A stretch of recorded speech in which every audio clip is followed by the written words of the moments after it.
নমস্কার, আমি ইপসিতা। এটা নার্সিং রাইট চ্যানেলে আমার ফার্স্ট ভিডিও। আজ নার্সিং রিলেটেড মানে নার্সিংয়ের পড়াশোনা রিলেটেড কোনো কথা আমি বলবো না। আমার মনে হয় যে প্রত্যেকটা পার্সন যারা নার্সিংয়ে আছেন বা যারা নার্সিংয়ে আসতে চাইছে তাদের জন্য কিছু কিছু ব্যাপার ক্লিয়ার করা উচিত। সেটা হচ্ছে যে নার্সিং কিন্তু শুধুমাত্র একটা প্রফেশন নয়, এটা অনেকটাই ডিপেন্ড করে আপনার নিজের ভালোবাসার সাথে রিলেটেড আর কি ব্যাপারটা। মানে আপনি শুধুই আর্ন করবেন বলে নার্সিংয়ে আসছেন বা আসছেনই বলছি, মানে যারা ছোট তারা ছোট তুমি দিয়ে বলা যেতে পারে, বাট আমি সবাইকে ইন জেনারেল আপনি দিয়েই বলছি যে এটা কিন্তু এরকম ব্যাপার নয় যে just you are coming for earning only. তোমার বা আপনার আসতে হলে আগে বুঝতে হবে মানুষের ফিলিংস।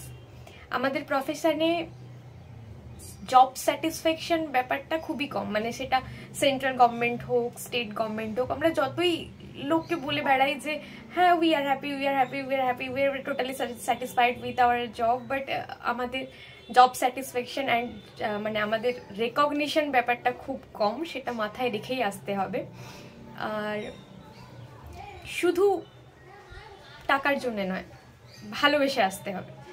মানে অনেক হসপিটালও এখন আছে যারা পেশেন্টদেরকে ক্লায়েন্ট বলে। আমরা কিন্তু মানে কোনো অ্যাডভোকেট বা কোনো সিএ বা কোনো ব্যবসায়ী নই। আমাদের কাছে পেশেন্টটা পেশেন্ট, এবং তার জন্য আমরা সিম্প্যাথেটিক নয় এমপ্যাথেটিক হবো। মানে তার যে দয়ার চোখে দেখবো না, তাকে আমি দেখবো যে হ্যাঁ ওর কষ্ট হচ্ছে, ওর কষ্টটার রিয়েলাইজেশনটা আমার থাকবে। মানে এটা নার্সিংয়ের বেসিক। যারা আসছো নার্সিংয়ে বা যারা অলরেডি আছেন দিদিরা, তারা তো জানেনই, কিন্তু এটা আমার সবার জন্য বলা আর কি। মানে এই ব্যাপারটা থাকা উচিত। রিসেন্ট ওয়েস্ট বেঙ্গল গভর্নমেন্টের তরফ থেকে নার্সদের বিহেভিয়ার নিয়ে একটা পোস্ট করা হয়েছিল যে বিহেভিয়ার ঠিক করতে হবে। তো নার্সের বিহেভিয়ার ঠিক করতে হবে নির্দ্বিধায়, কোনো দোষ নেই তার, মানে কথাটার মধ্যে কোনো ভুল নেই। কিন্তু নার্স কেন বিহেভটা খারাপ করে, প্রত্যেকটা নার্সের মধ্যে কিন্তু একটা নরম মন আছে। সেই মনটা সবসময় আমরা অ্যাক্টিভ রাখতে পারি না, আমরা অনেক সময় রেগে গিয়ে কথা বলে ফেলি।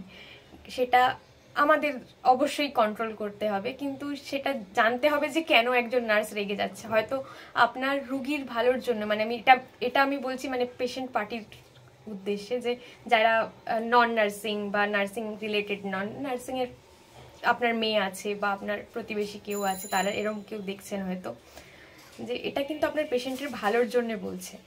পেশেন্টের বেডে বসবে না, পেশেন্ট বেশিজন থাকবেন না, বেশিক্ষণ ধরে থাকবেন না, পেশেন্টকে কথা বলবেন না, পেশেন্টকে হাঁটতে দিন, এইগুলো কিন্তু নার্স আপনার ভালোর জন্য বলছে।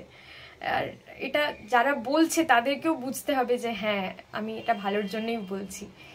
কারণ আমি যদি রিয়েলাইজ না করি যে আমি এটা ওর ভালোর জন্য বলছি, আমি এটা শুধুমাত্র আমার একটা, আমি নার্সিং অফিসার, আমার অধিকার আছে বলার, এটার ভেবে বলি, তাহলে আমার বলার থ্রোটাও মানে টোনটাও অন্যরকম হবে, এবং তাদেরও বোঝার ক্ষেত্রে একটা মিসকমিউনিকেশন তৈরি হবে।